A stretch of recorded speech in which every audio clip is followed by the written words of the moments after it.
결혼 4년 차 제 인생에서 가장 조용하고 단단한 시간이라고 믿고 있었습니다.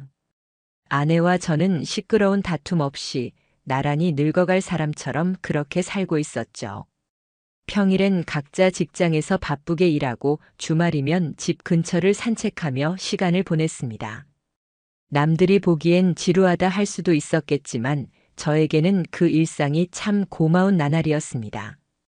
그런데 그 평온한 나날의 틈에 아주 작고 미세한 금이 가기 시작한 건 어느 겨울 수요일 저녁이었습니다. 아내는 책을 좋아하는 사람이었습니다. 지방의 공립도서관에서 일하며 문화센터 수업도 자주 들었죠. 그래서 그날도 저는 아무 의심 없이 그녀가 도서관 야간 업무가 있다고 말했을 때 고개를 끄덕였습니다. 오후에는 지역 회의가 있어서 늦어질 수도 있어. 그녀는 평소와 다름없는 목소리로 말했죠. 목도리를 두른 채 현관을 나서면서도 저를 향해 살짝 미소를 지어 보이더군요. 그 미소 지금 와서 생각해보면 너무나 완벽했습니다. 의심을 지워버릴 만큼 자연스러웠으니까요. 하지만 이상했던 건 그날 밤이었습니다. 평소 같으면 9시 즈음이면 귀가했을 아내가 자정이 넘도록 돌아오지 않았습니다. 전화는 받지 않았고 메시지에도 답이 없었습니다. 결국 12시 반쯤 되어야 현관문이 조용히 열렸습니다. 그녀는 서둘러 신발을 벗으며 말했습니다. 아, 미안해. 회의 끝나고 회식이 갑자기 생겨서 폰도 방에 두고 나갔더니 연락 못 받았네. 그 말이 틀린 건 아니었습니다. 충분히 가능한 이야기였죠. 하지만 그녀의 머리카락에서 목덜미에서 낯선 향수 냄새가 느껴졌습니다. 제가 아는 그녀의 향과는 분명 달랐습니다. 그날 이후로 저는 매주 수요일이 두려워졌습니다. 은주는 매주 같은 말로 늦는 날이 많아졌고 저는 점점 혼자 있는 밤이 익숙해졌습니다. 그러던 어느 날 저는 우연히 그녀의 서랍에서 이상한 물건을 발견하게 됩니다. 작은 호텔 열쇠 카드, 그리고 고급 와인 바의 영수증, 두 사람 식사 와인 한 병 소개 17만 2천 원. 숨이 막혔습니다. 마치 제 심장에 그 영수증이 송곳처럼 박히는 느낌이었습니다. 하지만 저는 그 순간 아무 말도 하지 않았습니다. 왜일까요? 정말 그녀가 그랬다고 확신할 수 없었기 때문일까요? 아니면 제가 외면하고 싶었던 걸까요? 며칠 뒤 아내는 평소보다 훨씬 공들인 옷차림으로 나갔습니다. 짙은 화장, 구두, 자주 입지 않던 코트. 그리고 다시 말하더군요. 오늘 도서관 모임이 좀 길어질 거야. 그날 저는 그녀를 따라 나섰습니다. 직접 확인하고 싶었습니다. 그녀가 내게 거짓말을 하는 건지 아니면 내가 의심 많은 남편이 되어가고 있는 건지. 택시를 타고 이동하는 그녀를 따라 시내 중심가까지 갔습니다. 그리고 저는 믿고 싶지 않은 장면을 마주하게 됩니다. 한 남자가 먼저 호텔 라운지에서 그녀를 기다리고 있었습니다. 머리가 단정한 중년 남자 정장 차림. 그리고 아내가 다가오자 그 남자는 자리에서 일어났습니다. 두 사람은 익숙하게 눈을 마주쳤고 아주 자연스럽게 입맞춤을 했습니다. 저는 순간 주먹이 꽉 쥐어지는 걸 느꼈습니다. 그 장면을 핸드폰 카메라에 담아내는 내 손이 떨릴 정도로. 심장이 요동치고 어지러웠지만 저는 그 장면을 끝까지 지켜봤습니다. 그날 밤 아내는 아무 일 없다는 듯 제 옆에 누웠습니다. 침대는 똑같이 따뜻했고 조명도 늘 그렇듯 부드러웠습니다. 하지만 제 속은 칼바람이 부는 들판 같았습니다. 그녀는 잠든 척하는 제 눈앞에서 아무것도 모른다는 듯 숨을 고르고 있었습니다. 저는 말없이 천장을 바라보며 생각했습니다. 이건 끝내야겠구나. 하지만 당장 싸우고 싶지는 않았습니다. 분노는 잠시였고 제 안엔 차갑고 정밀한 계산이 스멀스멀 올라오고 있었거든요. 그들을 어떻게 무너뜨릴지, 이 거짓말을 어떤 식으로 끝낼지, 그리고 다짐했습니다. 나는 이 복수를 절대 감정적으로 하지 않겠다고. 차갑게, 철저하게, 절대 흔들리지 않고 밀어붙이겠다고. 그날 이후 저는 매일이 연극처럼 느껴졌습니다. 같은 집, 같은 침대, 같은 식탁에 앉아 있었지만 우리는 완전히 다른 시간을 보내고 있었습니다. 아내는 매일 저에게 아내의 역할을 해냈고 저는 그 사실을 아는 채로 아무것도 모르는 남편 역할을 연기했죠. 하지만 저는 결코 가만히 있지 않았습니다. 그날 호텔 앞에서 본 남자의 얼굴이 자꾸 머릿속에서 반복됐고 그 이미지 하나만으로 저는 움직이기 시작했습니다. 우선 그녀의 휴대폰부터 살폈습니다. 아내가 샤워 중일 때, 책을 읽고 있을 때, 잠금 해제 후 열어본 앱들은 평범했습니다. 카카오톡도 문자도 통화 목록도 모두가 너무 깨끗했습니다. 그게 오히려 이상했습니다. 통화 내역이 너무 적었고 문자 메시지는 며칠 전까지만 있고 심지어 카카오톡 대화방도 대부분 삭제돼 있었습니다. 제가 의심한 건 바로 그 없음이었습니다. 정상적인 사람이라면 남아있어야 할 대화가 없다는 건 오히려 숨기고 있다는 증거였죠. 그날 밤 저는 그녀가 잠든 틈을 타 노트북을 켰습니다. 아내의 구글 계정에 로그인해 봤습니다. 한 번쯤 자동 로그인 설정을 해두지 않았을까 싶어서요. 다행히도 아내는 구글 드라이브에 백업 설정을 해두고 있었습니다. 그리고 그 안에서 저는 충격적인 폴더 하나를 발견하게 됩니다. 폴더 이름은 진짜나. 심장이 쿵 내려앉았습니다. 폴더를 열자 데이트 사진, 모텔 영수증 스캔본, 그리고 그 남자와의 통화 녹음 파일이 있었죠. 하나하나 열어보기 시작했습니다. 첫 번째 녹음 파일은 그들의 호텔방 안대화였습니다. 은주야, 내가 웃을 때가 제일 예뻐. 나도 오빠랑 있을 때 제일 편해. 그 목소리.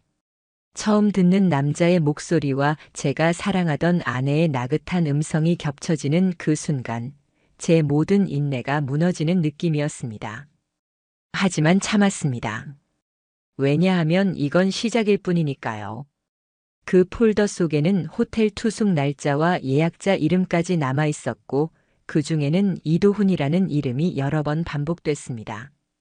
그 순간 저는 그녀의 불륜 상대가 이도훈이라는 사람일 가능성이 높다고 판단했습니다.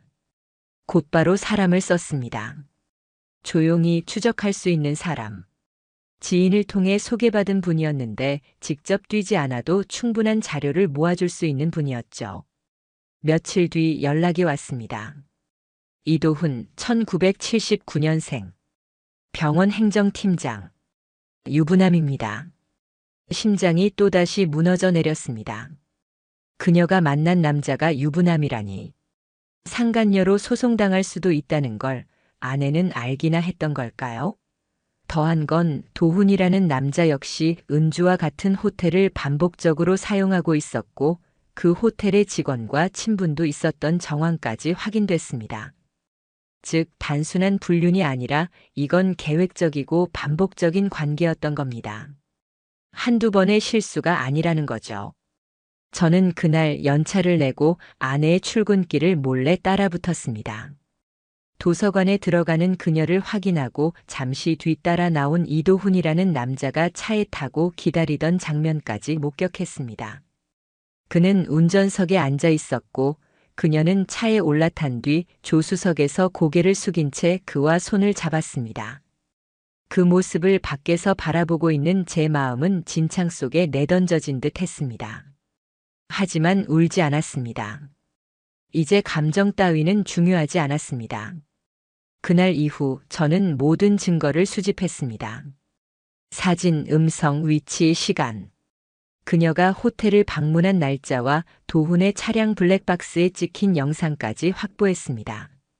이제 남은 건 그 증거를 어떻게 사용하느냐였습니다. 아직 그녀는 아무것도 모릅니다. 저는 여전히 집에 돌아와 그녀가 차려준 밥을 먹고 같은 침대에서 잠을 자며 아무 일 없다는 듯 일상을 연기하고 있습니다. 하지만 모든 퍼즐은 이제 거의 맞춰졌습니다. 그녀가 감히 예상하지 못한 방식으로 저는 이 끝을 준비하고 있으니까요. 사람이 무너지는 데는 그렇게 많은 시간이 걸리지 않더군요. 단 몇 장의 사진과 단 몇 초의 음성만으로 저는 아내를 다시는 사랑할 수 없게 됐습니다. 하지만 저는 감정적으로 무너지지 않았습니다. 모든 걸 확인한 그날부터 저는 남편이 아니라 상대방으로 바뀌었고 아내와 불륜 남을 사람이 아닌 대상으로 보기 시작했습니다. 그들과 싸울 겁니다. 그들이 가장 아끼는 걸 무너뜨릴 겁니다. 그리고 저는 절대 소리 지르거나 울지 않을 겁니다. 가장 먼저 움직인 건 변호사였습니다. 지인 소개로 서울에 있는 가정 전문 변호사 사무실을 찾아갔습니다. 자료를 보여드리자 변호사는 고개를 끄덕였습니다. 이 정도면 바로 들어가도 됩니다. 핵심은 두 가지였습니다. 이혼 소송, 상간남 상대 손해배상 청구. 상간남의 신상은요? 병원 행정팀장입니다. 유부남이고 저희 아내와 1년 가까이 관계를 맺어온 걸로 보입니다. 확실한 증거는 있죠? 있습니다. 날짜별 호텔 방문 기록, 대화 녹음, 사진, 차량 이동 경로까지 다 있습니다. 변호사는 짧게 웃으며 말했습니다. 완벽하네요. 문제 없습니다. 아내분 쪽에서 쓸데없는 대응만 하지 않으면 상간남 쪽도 감당이 어려울 겁니다. 이혼 소송을 위한 소장을 정리하고 상간남에게는 내용 증명과 함께 손해배상 청구서가 동시에 발송됐습니다. 불륜은 개인적인 일이 아니라 명백한 위법 행위입니다. 민법 제840조 1호 배우자의 부정행위는 이혼 사유가 되고 그로 인해 발생한 정신적 피해는 손해배상으로 청구할 수 있죠. 저는 두 사람에게 똑같이 말하고 싶었습니다. 이건 도덕의 문제가 아니라 법의 문제입니다. 그리고 드디어 제가 직접 아내와 마주해야 할 시간이 다가왔습니다. 몇 주 동안 아무 말 없이 지내던 저는 한 평범한 저녁 아내에게 조용히 말을 꺼냈습니다. 우리 얘기 좀 하자. 무슨 일인데? 거짓말 이제 그만해. 뭐? 그녀의 표정이 순간 멈췄습니다. 그러더니 서서히 창백해지더군요. 저는 그녀 앞에 노트북을 펼쳐 사진을 보여줬습니다. 호텔 앞에서 웃고 있는 그녀, 차 안에서 남자의 손을 잡는 그녀, 대화 녹음 파일 목록, 그리고 병원 행정팀장 이도훈의 신상 정보. 이거 다 뭐야? 그녀는 속삭이듯 말했습니다. 그리고 입술을 꾹 깨물더군요. 저는 담담하게 말했습니다. 우리 끝이야. 오빠 미안해. 진짜 한순간이었어. 나 너무 힘들었던 거 알아? 우리 사이 예전 같지 않았고.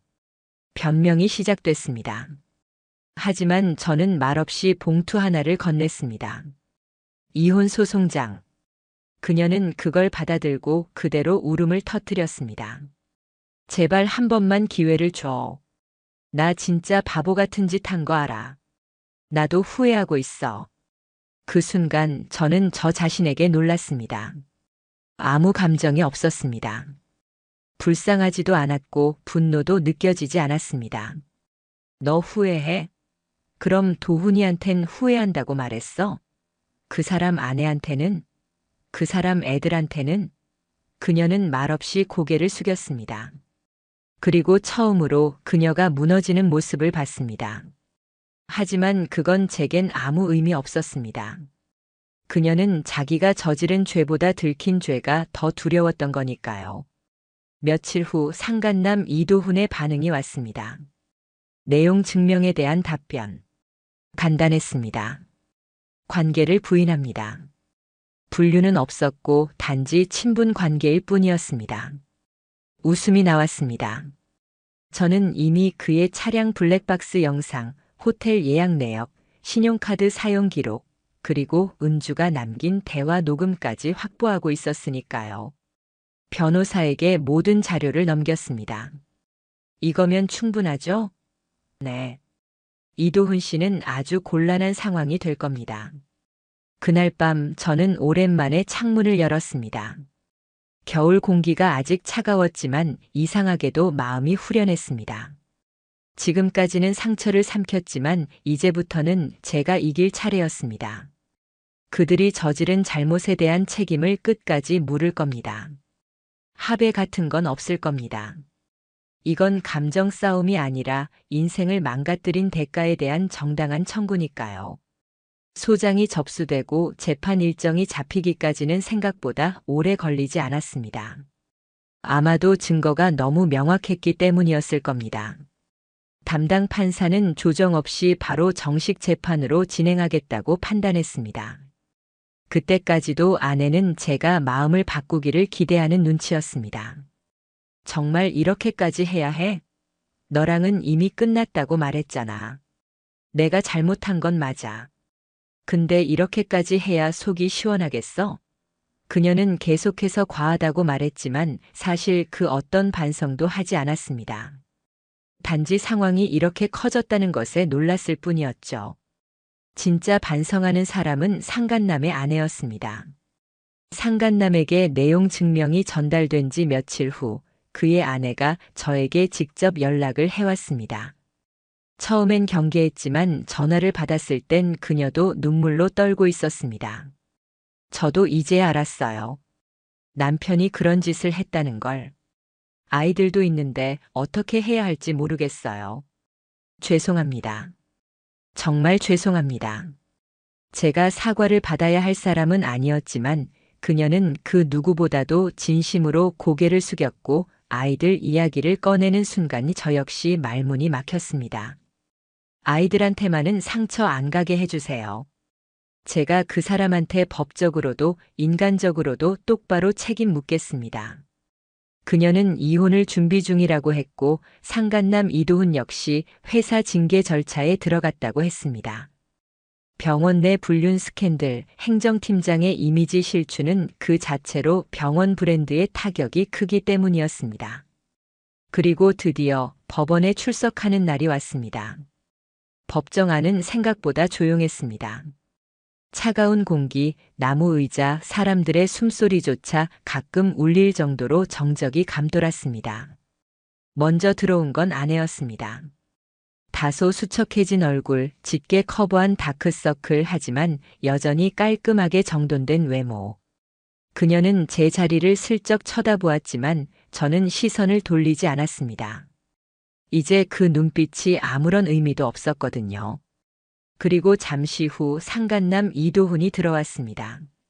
검정 수트, 단정한 머리, 어디서도 부끄러움을 감추려는 듯한 모습이었습니다. 하지만 눈빛은 아직도 자신이 무너졌다고 믿지 않는 사람의 눈이었습니다. 법정에선 제 변호사가 차분히 모든 증거를 제시했습니다. 호텔 CCTV 영상 캡처, 차량 블랙박스 자료 위치 기록, 그리고 가장 결정적인 녹취 파일까지. 녹음 속에서 아내와 이도훈은 이렇게 말하고 있었습니다. 이번엔 오래 있자, 시간 많으니까. 응, 우리 둘만 있는 이 시간이 제일 좋아. 법정 안에 정적이 흘렀습니다. 판사님이 조용히 물으셨습니다. 피고 측은 이 증거를 부정하십니까? 이도훈 측 변호사가 고개를 숙였습니다. 인정합니다. 변명의 여지가 없습니다. 그리고 그 순간 아내가 울기 시작했습니다. 처음으로 진심인지 연기인지 구분하기 어려운 눈물. 하지만 저는 외면했습니다. 그녀가 진작 울었어야 할 그 시간들, 혼자 침대에 누워 벽을 바라보며 고통을 삼켰던 날들을 떠올리면 그 눈물은 제게 아무런 울림도 주지 못했습니다. 재판이 끝나고 법정을 나서는 길 기자 하나가 소송 자료를 어디선가 들었는지 몰래 사진을 찍는 장면이 보였습니다.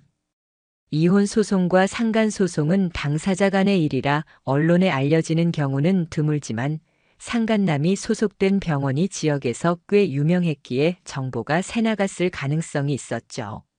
며칠 뒤 병원 홈페이지에는 간략한 공지가 떴습니다. 본원은 임직원의 윤리적 일탈에 대해 유감을 표하며 내부 징계 절차를 진행 중입니다. 그리고 그날 이후 이도훈의 이름은 병원 웹사이트에서 사라졌습니다. 저는 생각보다 빨리 판결을 받았습니다. 이혼은 제 유책 사유 없음으로 인정, 재산 분할은 제 몫이 우선시되었고 상간남에 대한 손해배상 역시 청구액 전액 인정. 그렇게 법적으로도 도의적으로도 그들 둘은 완전히 무너졌습니다. 하지만 저는 아직 끝냈다고 생각하지 않았습니다. 상처는 이제 겨우 꿰매졌을 뿐 흉터는 평생 남을 거니까요. 그날 밤 저는 혼자 맥주를 한 캔 땄습니다. 몇 달 만에 마시는 술이었습니다. 음악을 틀고 앉아 저를 법정까지 끌고 온 수많은 장면들을 떠올렸습니다. 그리고 혼잣말처럼 중얼거렸습니다. 복수는 끝났다. 이제 다시 살아야 할 시간이다. 재판이 끝난 후에도 일상은 쉽게 제자리로 돌아오지 않았습니다. 법적으로는 모든 게 마무리됐지만 제 감정은 그렇게 간단히 다치지 않았습니다.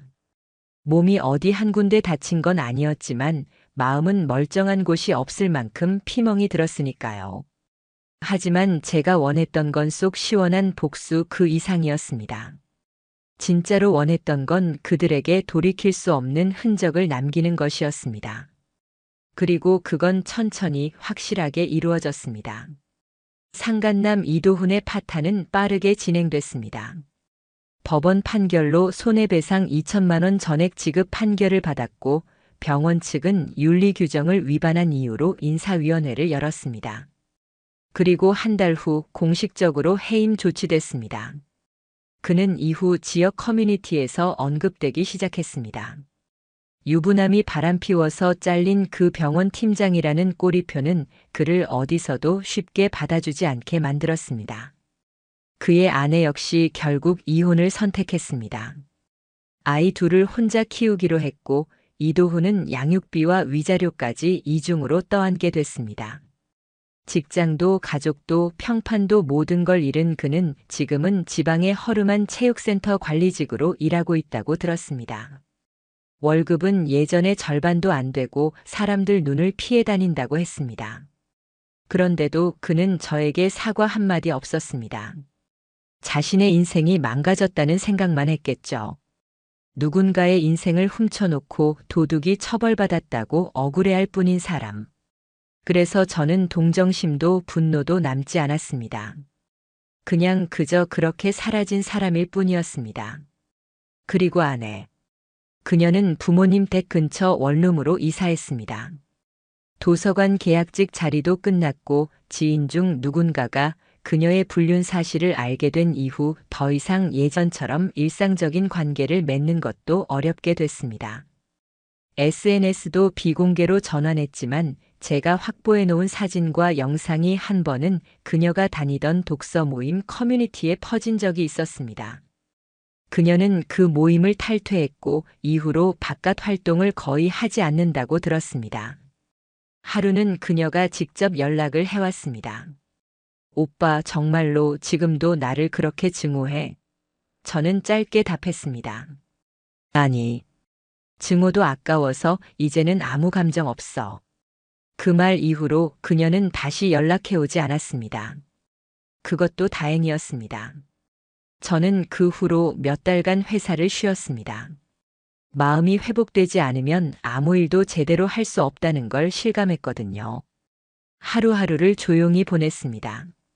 커피를 직접 내려 마시고 산책을 하고 음악을 들으며 아무것도 하지 않는 시간을 보냈습니다. 그리고 그 시간이 지나면서 문득문득 떠오르는 감정들이 이젠 날카롭지 않게 느껴졌습니다. 저는 다시 출근을 시작했고 직장 동료들도 제게 특별한 질문 없이 원래의 일상으로 맞아주었습니다. 그게 참 고마웠습니다. 한 번은 상사분이 이런 말을 했습니다. 사람은 무너지면 안 돼. 근데 무너졌던 사람이 다시 일어서면 그땐 진짜 강해지는 거야. 그 말을 들으며 저는 조금 울컥했습니다. 어쩌면 지금 저는 그 누구보다 단단해지고 있는 중이었을지도 모르니까요. 요즘은 아주 천천히 새로운 사람들과 다시 인간관계를 만들어가고 있습니다. 누군가에게 마음을 주는 건 아직 조심스럽지만 그래도 누군가의 따뜻한 말 한마디가 이제는 불편하지 않을 정도는 되었으니까요. 시간이 흐르면 흉터도 흐릿해질 거라 믿습니다. 다만 그 흉터를 절대 잊지는 않을 겁니다. 그건 제가 한 사람을 믿었다가 배신당한 대가이고 그 대가를 통해 배운 사람을 보는 눈, 관계를 대하는 자세, 그리고 저 자신을 지키는 법이니까요. 이 사연을 듣고 계신 여러분, 혹시 지금 고통스러운 시간을 지나고 계시다면 부탁드립니다. 절대 혼자 삼키지 마세요. 사랑을 가장한 기만 용서로 포장된 폭력은 그저 또 다른 상처만 키울 뿐입니다. 저는 싸웠습니다. 그리고 이겼습니다. 그들이 제게 만든 지옥을 그들에게 그대로 되돌려 주었습니다. 그러니까 여러분도 당당하게 그리고 흔들림 없이 스스로를 지키시길 바랍니다. 이건 단순한 복수 이야기가 아닙니다. 내 인생을 다시 찾아오는 완벽한 종결의 이야기입니다. 끝까지 들어주셔서 감사합니다.